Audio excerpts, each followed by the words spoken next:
in a lot of these games is if you think the red side is going to do the big three, you would ban just one, like Kha'Zix, and then first pick of Varus. But FlyQuest has decided otherwise, banning away both of those things and setting up for what could be a first pick LeBlanc. It's almost like a dare. Camille, really? Actually. Oh, and Camille. sorry. I was looking at LeBlanc and thought it was Camille. It is absolutely Camille. I knew what you meant. We all did. Okay, sorry. This is actually a challenge, though, because when FlyQuest has been doing the OP trades, they're always banning Camille because they're very comfortable with Moon on Rengar or High on LeBlanc, but have not seemed to be comfortable with Balls in a carry role. They're putting him in a much more neutralizing role, and this means that Camille could go over to Impact if they want it. I like it as well, though. How many times have they scrimmed Camille? Camille's very powerful as well, can control her lane. Impact obviously has the mechanics to do that, but how much of Cloud9 has played with that dive-in, played with having to support a Camille? Oh, man, they may just lock it in. 10 seconds left here for Cloud9, and the rarely seen Camille might be tiptoeing around on the rift here for game 1 of FlyQuest versus Cloud9. It's locked in. Wow. So a pretty impressive mind game going on in Champ Select there with the Varus ban and following it with the Shen ban, daring FlyQuest to take Camille. More power for Graves, or from Graves. Yeah, instead they get the Jhin in the Jhin-Varus matchup with Varus being banned, so that will still be an advantage for Altec, who's had a lot of success on that champion. So you kind of expect Cloud9, or Fly would have Cloud9 take Camille. See where they go here. Malzahar already locked in. Lemonnation getting basically his pick here.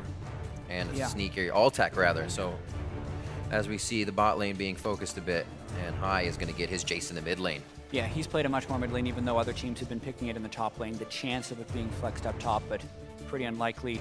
And then, as you mentioned, Lemonnation has shown a strong preference to Malzahar, even though Zyra is up, and that would be something for Cloud9 to pick here, unless they are afraid of the AD carry pinch, because that's another thing that's forced here by FlyQuest. They already have a marksman, and Cloud9 felt compelled to take Camille early. It mismatches the roles and can lead to some targeted bans in phase 2 here. It is nice. They do get sneaky down to the third AD carry that people have been using to make sure that power isn't there from Varus, but like you said, Ashe Zyra main lane may be that thing they go back to. Yeah, it was actually pretty important that C9 gets the Ashe there rather than a Zyra, which is probably going to get banned in phase 2, is because when you already have the Camille and the Graves, your lockdown or your long-range initiation with security is very low, and Ashe is the last marksman left that can do that. Yep. Making sure they still have a way into these. Zyra there as that ban for it. Rumble actually, for balls, haven't seen it from him too much, always in the past, just a little bit recently. And it has actually been on quite a few teams making a resurgence. Final phase 2 ban here for Cloud9. What do they prioritize? As they've already hit the top lane twice. They 3 times. Continue to hit support in this one if they want to. Misfortune has been a really strong pick for Smoothie, and that's a pretty good one into the Malzahar. But at the same time, C9 would still have plenty of other options. Smoothie's shown a lot of success on Taric.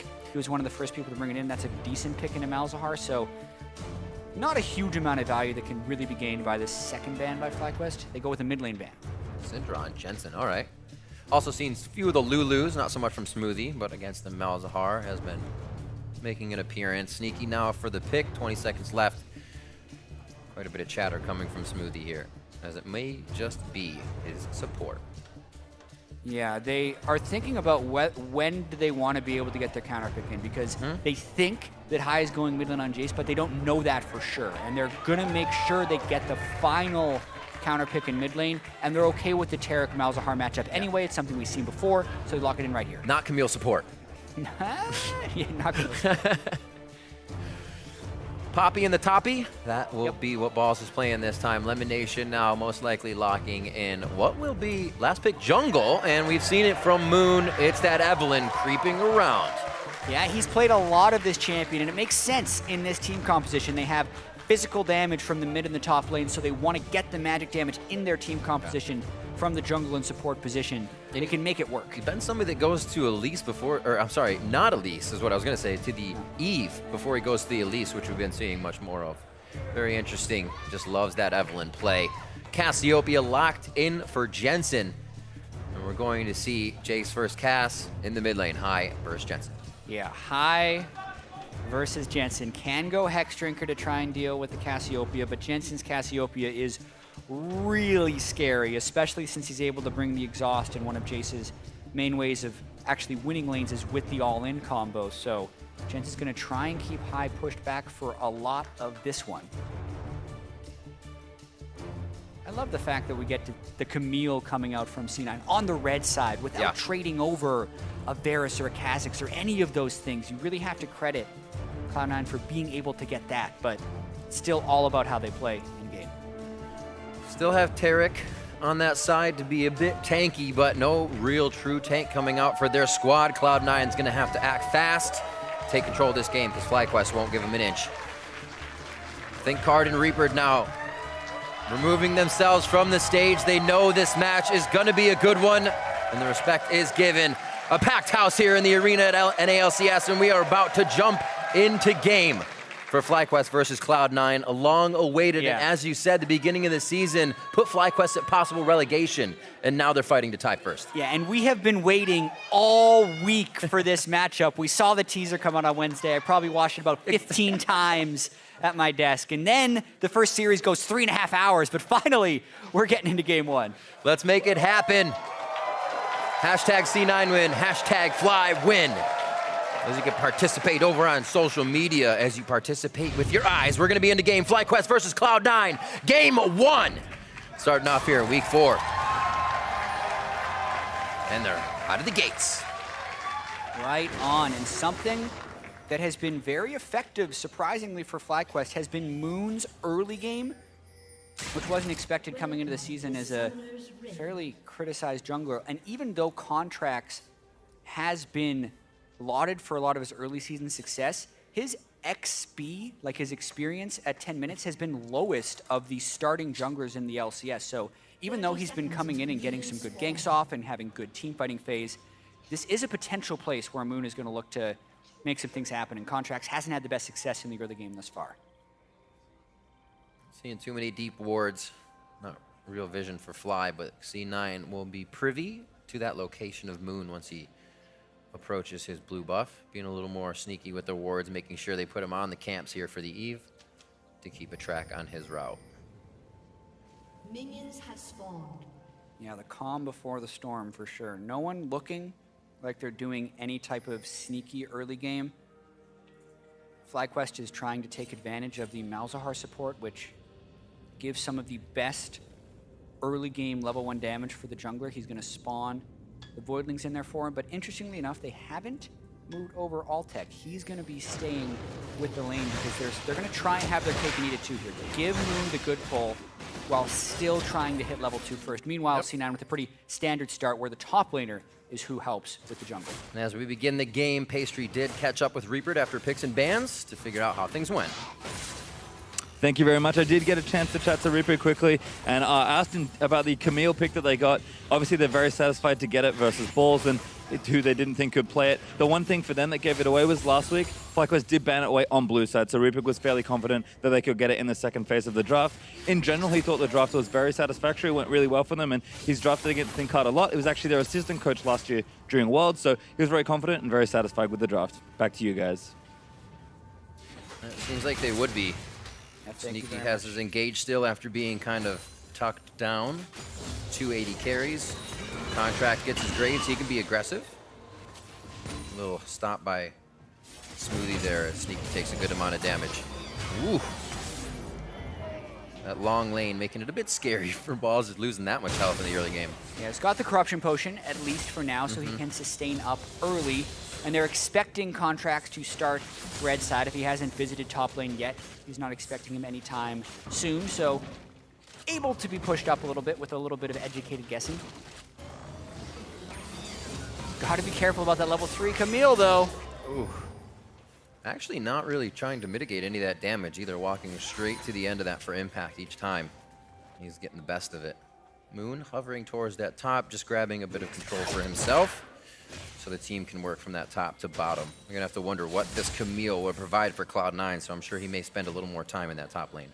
Yeah, well, we've seen a few Camilles in the LCS, and if he does get ahead early, makes it really difficult on the back line like Altec and High to stay alive later. But right now, the wave is pushing in. Impact would naturally want to go for a ward here, and that's why Moon is here. They're hoping to get a gank off, but it's pretty tricky. Moon's in position. Impact has everything up. Oh, went for that last CS. Can Balls get the hit against the wall? Oh, he gets the steadfast presence. Impact can't get himself flashed through the kickback as well, and just a few more hits. Impact is going to be going down by the buckler. No, the hit from Moon on the hate spike. That's about as perfectly the gank could go for FlyQuest, knowing that Impact has that hook shot and he's going to use it as a crutch for an escape. Balls, I feel like that was his first steadfast presence of the game. Catches him out of the hook shot. Impact should have flashed first and then done that second. Couldn't escape. Flash follow by Moon, securing the first point. You know, I kind of question Balls' ability to get in and out of that kick from Impact. Really just setting up the lane to say, I'm unhealthy, you can push up, it's okay, and then they jump on him. Right, cannon minion up as well, so Impact just gotten caught by the end of that steadfast presence. And Balls was quite low, so if there was any Graves counter gank there, if he was anywhere close in the brush in the side lane, that could have turned around, but FlyQuest with the confidence, decisiveness, and it pays off.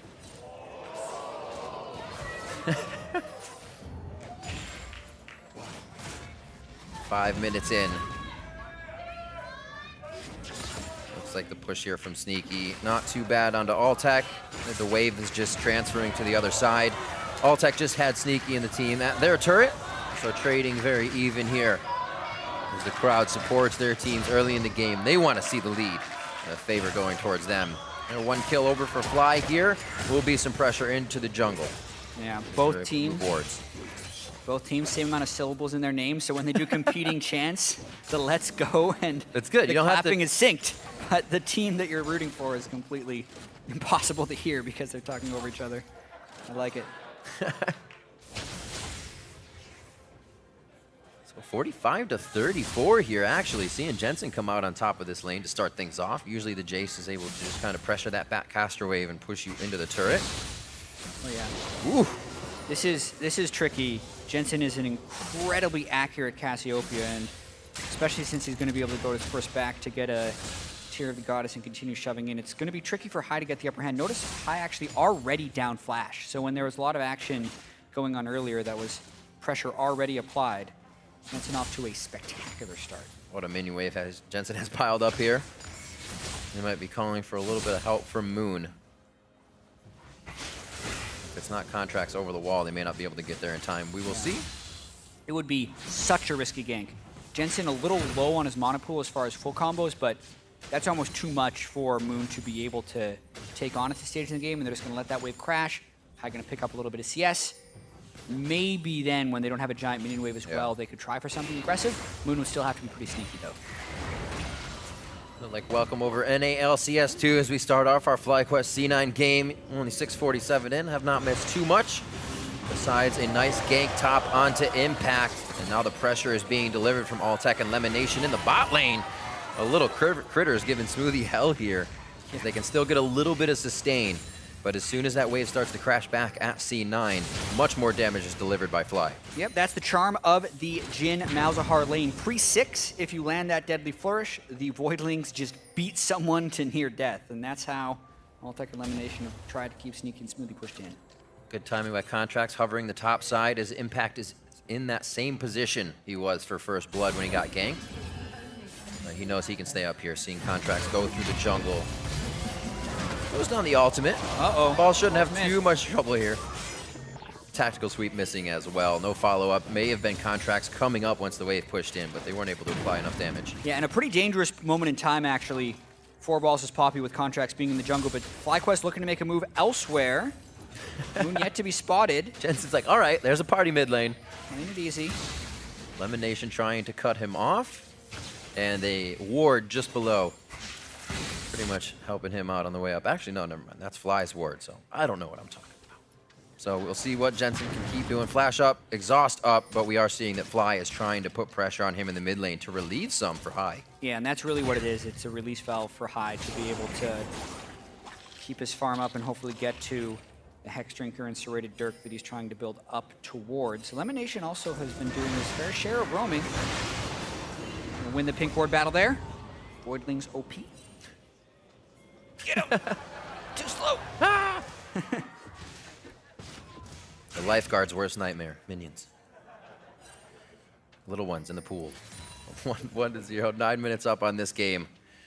And forward wards being pushed in by Fly. Got some over by Blue. It looks like we're gonna have a little invade by Lemonnation, and Moon's gonna come over and help him out. Yeah, and this is a response. Moon saw that his blue buff got taken away by Contractz, so he's predicting that Contract's blue buff is also going to be up. Like the move, I also like Moon's early Dark Seal here. I think it's an incredibly efficient item that Moon has been building early on almost all of his AP junglers, Nidalee and Evelynn. But they were mostly spotted out here, so Sneaky shouldn't get caught by this gank. If Lemonnation gets 6, however, it is a lot of burst potential. He's about 80% of the way to level 6 here. Flashes up. We'll be able to get that in. A little bit of a move from Jensen to get some vision down, but also slightly avoiding. I think that control ward did see him, and he's looking to just clear some out. Moon can't really do too much to him at this point. Phoenix Codex, Tome, stacking that tier. Yeah, but look at the mid lane control Jensen has there. He pushes off the enemy jungle, gets a shot into the control ward, and then still makes it back in the lane for the minion wave. So he's not killing high, but he's definitely applying a lot of pressure. 72-66, pretty even top lane. Balls decides to go hard on this one as Impact came in with a few moves. Tactical sweep back! He gets the keeper's verdict, and it doesn't look like he's going to try to get out of this. Impact says, all right, let's fight. Throws down the ultimate. Balls tries to get the buckler out. Shield is up. There's the hit. The Q to the ground causes Impact to flash. High's coming and over. Here comes the rest of the cavalry. Gotta land the Shock Blast. Shock Blast over to the right. This is going to be blind. Does he fire it far off? He just needs a little bit of vision, and a late ward does not allow him to find the target. Impact chooses correctly. Whew, so that's the Poppy for you right there. Now, just 2 CS down to Impact, had gotten the help from the early gank, but plays that with the confidence to force Impact's flash backwards. Huge credit for Balls to sticking up in that lane. Fly moving back, making sure the jungle's clear now, as they took a little bit of time to roam around in that. But staying proactive. These roams for high are giving Jensen quite a lead in the mid lane. Jensen's happy to have it. Backing up down to the bot lane, Altec 105 to 100, so quite even there as we've seen a few scuffles. Just not much come out of it as of yet. Moon so far, only that first blood top lane, and things have kind of quieted down. Yeah, the tension definitely building in here. A lot of the ways people expect this matchup to go, especially when you're thinking preseason, is that C9's lanes would just be so much stronger than FlyQuest that they're just going to get a massive advantage from there and then be able to kind of fight over every objective. We're seeing a much lesser extent of that. So FlyQuest did get the first blood, but because of the farm advantages in the mid and the top lane, it is still an even gold game, but that creates a very contentious mid game because the gold is completely even and we're still yet to see major engagements. And there's another phase of this game where both mid laners and callers on the team actually excel, and that's when you get to the fight phase. High's ability to macro the team around the map really has brought in victories to, at the time, Cloud9 and even this FlyQuest squad. So there's many more phases of this game to be opened up here as we see the early game slightly, actually, in favor of no one. Very back and forth on what they're trying to achieve. Top lane sees Moon heading for Impact here.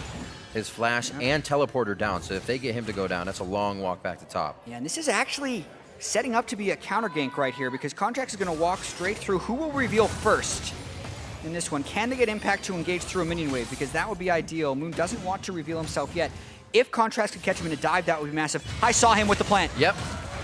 They're just going. Going back, puts down the ultimatum. They can't get actually in range of the turret for the ultimatum. Collateral damage misses for Contractz. High says, I'm going to the skies for this one if he can get in range. Changes forms for a bit of that movement speed. And he's going to Shock Blast finish this off with a few more attacks. And they may have waited, but it did seem to pay off. A 2-for-1 to start. And an arrow back to the bot lane as they almost lose Smoothie in a cross-map engagement. Yeah, it looks like with the red buff and the challenging smite, Balls just got ticked down, but that was still advantage FlyQuest because even though High is losing in the mid lane CS-wise, the roam up there made the dive safer. He saw exactly where Contractz was. He gave FlyQuest confidence to go in early, and he ultimately secured the 2-for-1.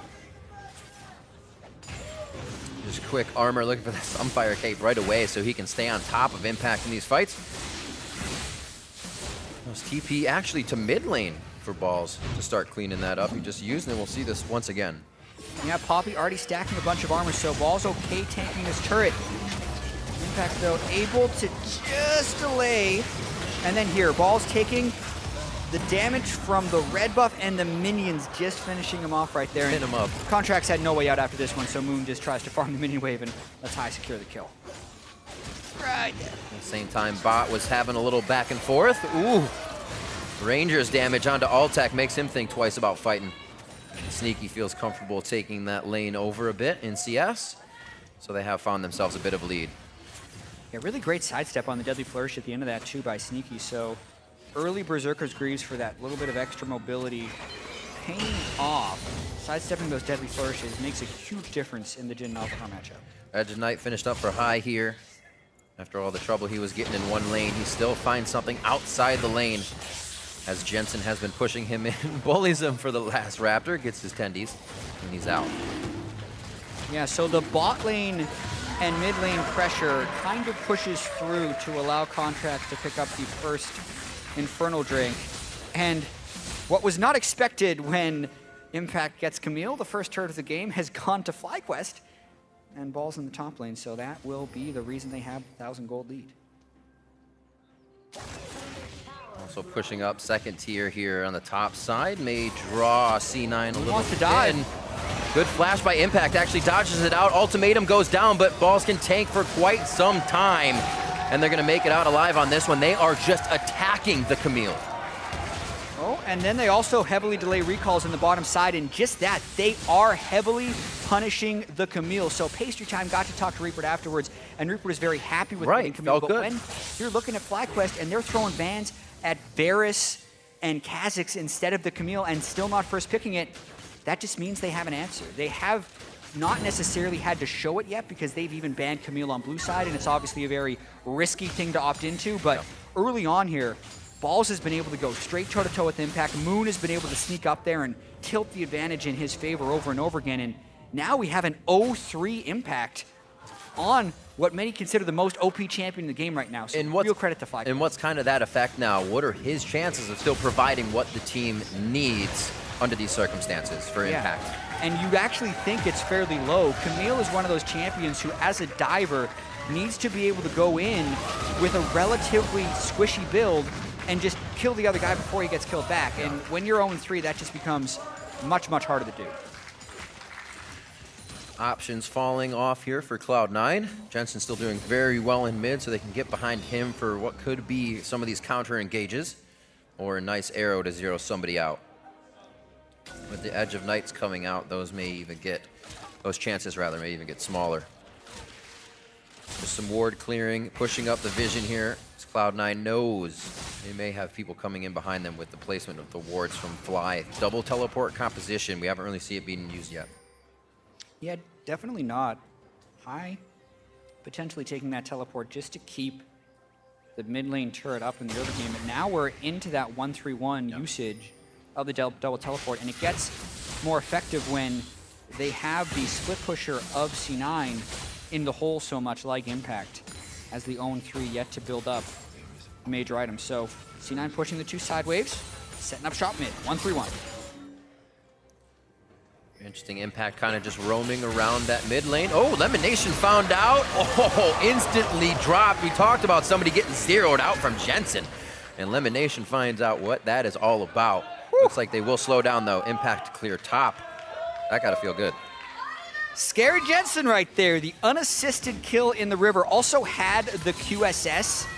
Lemonnation, you can see, had a channel of his ultimate right down there, so not sure if it cast right as he died. I believe that's what would have happened there as he ticks out to the poison. Just Jensen being ahead in the pressure game and getting the pick on Lemonnation while he's trying to ward. High being able to play a bit horizontal to the lane there as you see his wards inside the jungle. Pushes Jensen off until he gets another minion wave. Balls just wins this 1v1 now with Sunfire Cape, Ninja Tabi, and Dasheen, so Impact's got to run in right a pile of minions, still taking this fight. It doesn't even matter at this point. Contractz coming down towards the bot side. High might have find himself in a sticky situation. It's pretty risky because Graves could be close, but it's whoever can pile in first. Oh, hello. Edge of Night is going to help. 75% of his health coming out with 2 skills. Over the wall, High puts himself melee range into even more of a fight. And he may just come out alive from the burn. And he does. And Riv High with the solo kill onto Jensen in the side wave. And that's huge for FlyQuest because he can now push up. There's 2 dead. Balls already has pressure on the other side. This could be either an inner turret, as there's no way C9 can defend everything at once, or the outer in the mid lane. We wondered when it would happen. And Fly hung around in the bot lane for quite some time with enough vision. Solo kill onto Jensen, kill into Contractz to follow up, which means C9 is spread more thin to guard this. Let's see it again. Yeah, High just hiding in the fog of war. Full damage shock blast while he had Edge of Night. Oh. Jensen exhaust late because he didn't expect the incoming burst due to vision. Then the rest of FlyQuest is there to support High as Contractz tries to go in for the save. Just a flurry of moves by FlyQuest to pull ahead. Might have been down 30 CS in lane. But High can find those advantages somewhere else. Top side and now bot. He's given himself a bit. Edge of Night and now Youmuu's finished. Moon picking up red. Looks like they're trying to get some turrets down on the side of C9. They need a bit more map pressure because it's just going to be Fly being able to put so many deep wards in. They're going to have members coming around them. And Riv, FlyQuest is in such a powerful position right now because normally you could say it's the all physical damage solo lanes, just stack armor, but C9 doesn't have the champions, aside from a Taric who is with Mercury Treads with CC, that are capable of stacking armor. Sneaky caught out! Well, if he has Merc Treads, let's go for the AD carry. They're just gonna keep going, maybe. Sneaky out, Smoothie getting hit. Impact has to come back. That may give Balls a chance to get a tag onto the wall, but they break enough distance, and FlyQuest using this advantage beautifully now. Last outer turret is down in the second tier, is not long for the Rift. Yeah, the double Edge of Night as they're pushing the turret to ward off the counterattacks, landing the poke with a lethality onto the people who have yet to build armor since it is not in their build paths.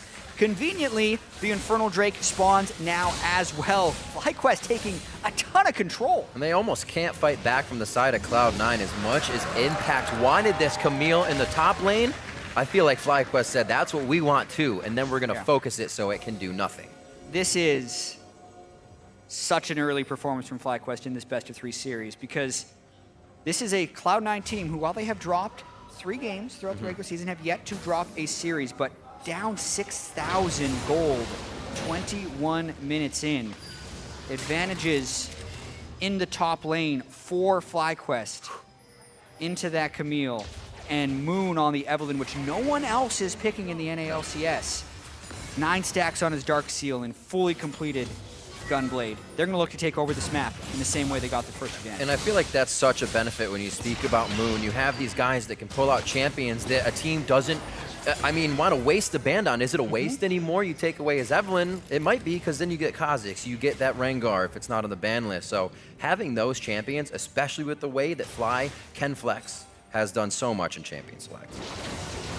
Yeah, absolutely. You think there's all these ways of attacking FlyQuest in the ban phase, and this one, they threw their second phase of bans at Balls with a Maokai and a Rumble. He's completely held his own against Impact's Camille, playing the matchup the way he needs to, getting pushed in early and then setting up the ganks, preventing the hook shots elsewhere. Now just trying to take control of the jungle and ultimately set up some Baron plays. Yeah, Contractz trying to clean up top or at least protect it. At this point, haven't seen too many engages from him. And you won't see another one as he's engaged on. Jensen comes in. That should be Lemonnation going down again. Exhaust for Exhaust. A few more Twin Fangs to his backside, and he is out. Keeper's Verdict throws Taric out of the fight, but they have already thrown down the ultimatum. And they also get Balls. Yep, misfire there by FlyQuest. High actually hit Krug. Ooh, the sweep. With his Q, and Impact closing that distance, trying to push this advantage with 2 dead. Good Edge of Night by Altec, keeping himself up. Possible protection here, but there's just too much power. Moon is behind them right now, hoping to maybe pick them off with scattered recalls as High is looking to push the top side. He doesn't want to fight all 5 of them, but boy, will he try and take a pick if he sees someone by themselves, Moon. like Sneaky. There he is. Moon just... Oh my God! Agony has embraced Sneaky.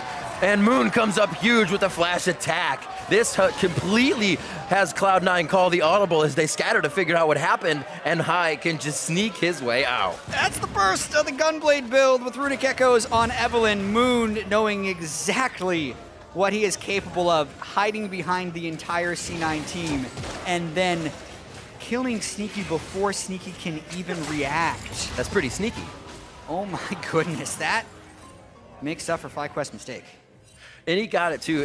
You're sitting there and you're like, somebody's got to peel off. I'm gonna get. That's got to feel so good when it goes in your favor. You're just basically reading the other team, and everything is going in your favor. We do have to remember that was off a bit of a fluke that FlyQuest just had, where Moon was able to set that up. So Cloud9 still able to bite back a bit, but Moon biting back harder. Ult for the percent damage, and then all of the buttons after that instantly kill Sneaky. Says, catch me outside. He got him. 8-4. We're coming up on 25 minutes here, and FlyQuest making a pretty big statement. As we said, they did just make an error, but I don't think that will slow them down at all from making a next move. The second tiers are gone, and now they can jockey for this Baron to work the other side of the map too. Absolutely. They just need to make sure that they don't have any misfires. Cloud9 definitely capable of playing from behind. They just haven't been able to get the tempo lead on FlyQuest ever since the very, very early game. FlyQuest strike first with the first blood. They continue to make more of the plays. They're controlling the vision in this game very well, actually, even though they only have one upgraded sweeper. But they're constantly the ones catching C9, trying to catch up. High again, yep, towards that bot lane. They're gonna pull Impact over. He does have the Triforce finish, but Moon creeping in the wing. And we'll see if Impact actually tries to go for this fight, even to just push off High. You can see that Impact mentality of saying, okay, aggression, but these little things could really get them in trouble if they try for it. FlyQuest seems to be ready for everything. Jensen backs in mid on safety of a control ward here to set up more defense. I mean, Moon building towards a Lich Bane as well, so he's really just trying to keep that one-shot build from the shadows. They almost got him on it. Impact want to go in. Yeah, Moon saved his ultimate right there, but this is a lot of damage. A third of the turret right there already taken down, and High respect flashing away from the Camille hookshot. Already used his Edge of Night. It's a little too scary. And here now, High playing the bot side. Moon isn't towards Baron, so obviously just kind of warding up for position. Balls could get himself into trouble here. Nobody's going to jump on him too fast. Teleport to the top side for High. They're going to try to make something work here. Moon's around the side. He's going to try and flank everyone with an Evelynn ult if they can get it. Agony's Embrace would stop them immediately when they get to that base gate. The team may not be following enough. He just breaks the edge so he cannot be seen through that vision. So Moon is still actually openly walking in the mid lane here. No more knowledge to Cloud9. Moon does have to watch out if he opens up onto Jensen, because Jensen has the QSS, which helps with the magic resistance, and also the ability to petrify Moon and return the kill, since Moon is going an incredibly squishy build. Looks like they stop on that one. Nobody really liked their chances on the engage. That last hit, we saw High teleport up, but his flash is also blown, so those both summoners will be down for a while. He's probably going to have to stick with the team. Cloud9 loses maybe a little pressure on that split push for now, but C9 still cannot approach them in an uncontested Infernal. Over to Fly. Yeah, trying to maintain control of this game, but the plays have slowed down for FlyQuest for sure, showing a lot of respect for Cloud9. Still that 6,000 gold lead looms large. C9 is going to have to find something creative to be able to get back, whether that's Jensen creating another play by catching FlyQuest during warding, or if it's Sneaky catching someone out with that Ashe arrow, because while they do have Edge of Night, no QSSs, no cleanses, no Mikhails. Catch a squishy champion with the Ashe arrow, C9 should be able to pick up the kill. As well, it's getting a little scarier as Impact continues to farm up. He's still going to be able to help zero somebody out or get that ultimate to prevent FlyQuest from helping a member with the ultimatum.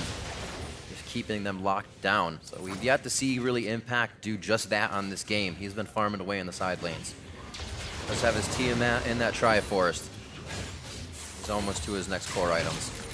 Iceborne now for balls as well, so it's going to be harder if Fly does get these engages for Cloud9 to even get away.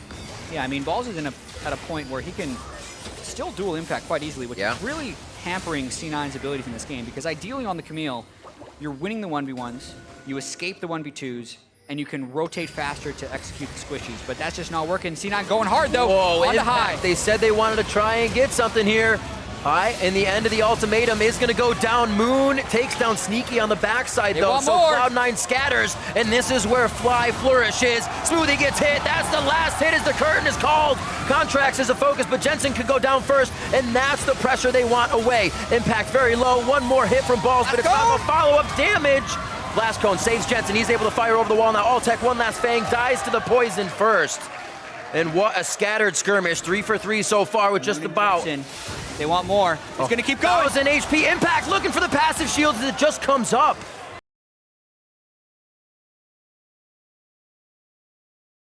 We got ourselves a game, Riv. That fight was such a hard commit by Cloud9. Taric ult with Camille to get rid of the squishiness factor comes in at just the right time. They kill high, but then watch the backline. Goodbye Sneaky, because the rest of C9 decided to move their protection forward instead of in the back. And then it is all about the chase. And watch this C9 kiting. Jensen looked like he was dead to rights here, but he pops his Seraph's Embrace. He's landing his skill shots for the enhanced move speed. He's positioning himself on the right side of the blast cone so he gets knocked back from that. And this whole time, he's putting the right amount of damage through. And at the end of it, they actually come out of this as a 3 for 3 despite being down 6,000 gold at the start of the fight. Whole lot of shock blast damage coming from high. But as we said, if there was a factor, Jensen controlling the mid lane, causing high to have to go to side lanes to get those 2 kills he has. Jensen's able to get that CS lead in lane item lead and now start to control it with kills as the right fight comes up for Cloud9. Still 53.5 to 43.4. Fly has the lead of turrets around the map, but that only means Cloud9 has some gold to work with if they're able to get the upper hand. Minion waves in favor, I'd say right now, of Fly before Cloud9 can really put some damage back on the turrets. Yeah, and Sneaky being forced into an early GA on his Ashe, really diminishing any of his damage. They're going to be relying a lot on Contractz and Jensen, actually, since they do have the marksman out of the jungle. Sneaky mainly going to be used for his utility and the CDR he's getting from the Essence Reaver on his Ashe arrows. Moon 7-0-2, 9 out of the 11 kills he has participated in, and they're going to try to burn it. Yeah, they have the controller down, so the Hawkshot will reveal them, though. C9, though, is going to be pretty late to this. Ashe arrow goes in. Arrow in, a hit Altec on the backside. The team's not trying to get their Contractz locked down by Nethergrass. That's going to be Moon's Baron, but the resulting fight has to be in favor of Fly for this to work. Taric ult stops any of the damage in the pit. C9 comes up big on that one. Now Camille, the impact follow onto Balls. FlyQuest going for the Baron while already having a bit of the lead. Have overextended themselves and given that to C9. And these are actually really long death timers, Riv. 36 seconds on Moon, 30 on Altec still, and a cannon minion in the way. Boy, C9's gonna get a lot of objective out of this.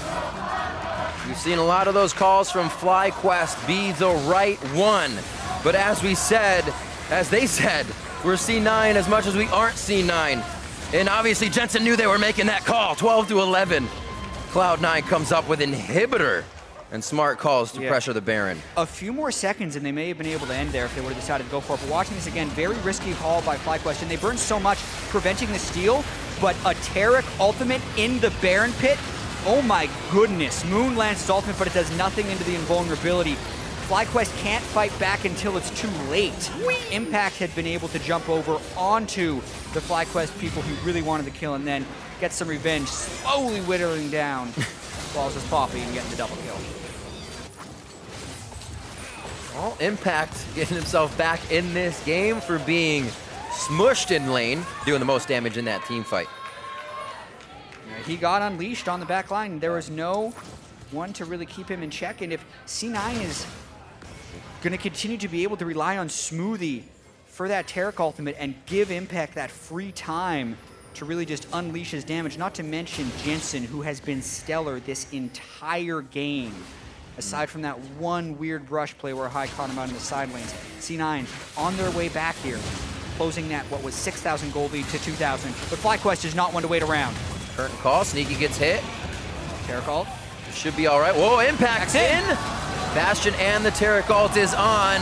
They keep going to the back. Whoa, what a huge hit coming in on a Cloud9. Beautiful job by Moon. Balls is in there as well to try and stop them from getting back. Lemonnation gets hit up by Impact as he's looking again for that back line. A kill, and it is distracting Fly to have to look over to him. Impact all the way into the fight, and the team can't respond. Moon's gonna be next. Contractz with the flash out, but that leaves him out to dry. Double kill coming in for Contractz before he goes down valiantly, and it does leave the team. The re-engage, the counter Cassiopeia comp that C9 is trying to use, does just that. One more Fang they put down high, and that's gonna be the game.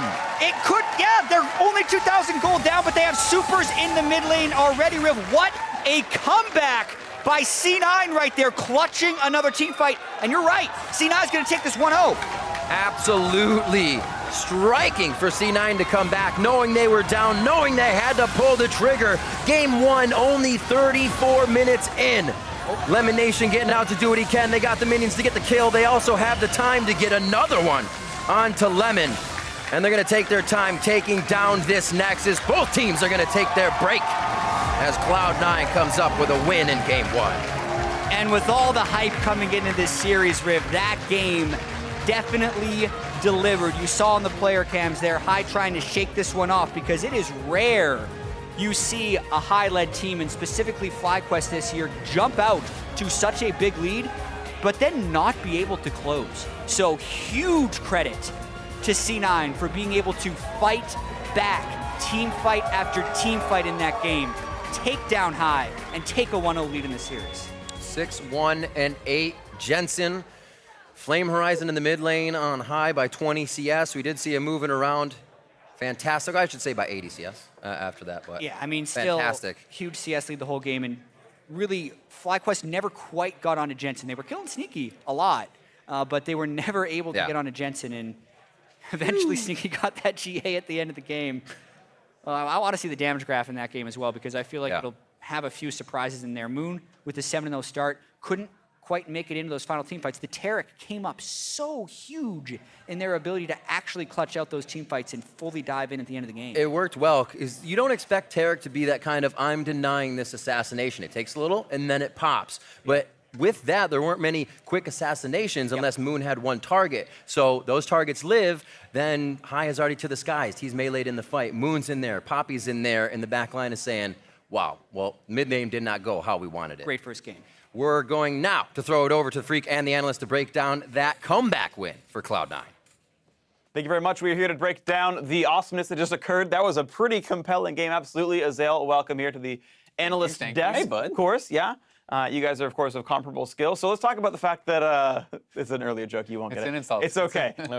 Anyway, sorry. The team comp, though, was kind of interesting. In the draft, FlyQuest on the blue side gives away Camille. They want Jhin for it instead, and they have a plan, essentially. And they actually had this plan earlier in the season when they played Echo Fox, the one series that they have lost so far. And Echo Fox flexed the Camille, so we didn't even get to see this plan come into effect. But here we see what it is. You have the Poppy and the Evelynn used to camp the Camille right away, and then in team fights you hopefully can lock it down or something like that. And I think it looked pretty good overall. I actually liked what they were doing. It would have been nicer if they could trade for a stronger OP pick, so the fact that they only got Jhin, I didn't really like. It would have been nice if they got the Varus or something like that. But well, they banned out Varus, right? Well, that's, so that's what I'm saying. Is like my only problem with it is that would you really get that was OP? It's just the Jhin, which is a little bit of a problem for me. Yeah, that's fair. And then, of course, the top lane camp did pay off a bit, though. We have a couple of clips of all the effort Moon put on the top side. And to be fair, that did work out quite well. This is the first blood to start it out. Yeah, I mean, it did work out really well. But one thing that Mark was talking about throughout the game is the fact that Camille has so much room to kind of come back in a game. Even though he gives up first blood, even though he was continuously getting killed, they were roaming top nonstop and taking him down, Impact was still able to have a big effect in the game. And it does speak a little bit to his play, but also to the strength of the champion.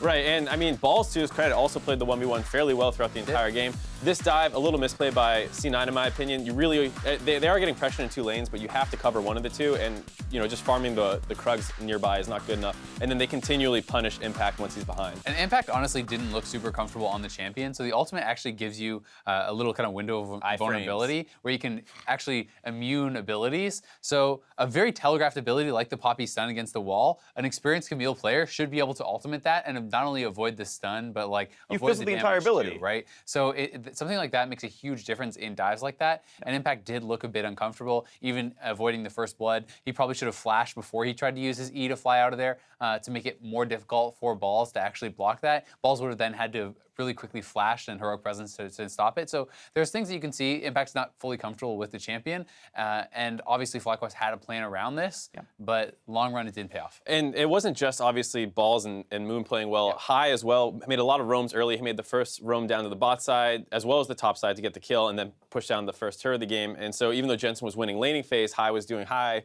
things, just getting all over the map and impacting the rest of the game. Yeah, and of course Jensen kind of stayed in lane. He got turret damage, he got a ton of farm, and ended up being one of the major carry forces, which leads us to our next replay, which is the fact that, you know, there have been a lot of interesting dynamic calls, but this was a bit of a flop by FlyQuest. And the big thing for me is that they had to blow so many resources denying the Baron steal attempt by Contractz that they don't have enough left to fight. They used the Poppy ult and the Malzahar ult just on Graves alone, and then they're caught in the pit with no defensive things available. And to me, a fight like this showcases so well the power of the offensive Taric ultimate, right? When you're using it reactively, oftentimes it doesn't actually land before that vulnerability comes out. But when you have a hyper carry like Cassiopeia, played by Jensen, who's very fed, you give him the immunity as he's going in aggressively, and he can go wild. People cannot return fire, and they're able to just devastate them in the Baron pit. And really, it was a super risky call. Yeah, and imagine if you had a 3-man Poppy ult and Balls just kicks them all right back out. Like, that's cute, the Taric's made them invincible, but 5v2 get off our Baron turf, and this is kind of the tournament that we had. So you can see the damage numbers here, right?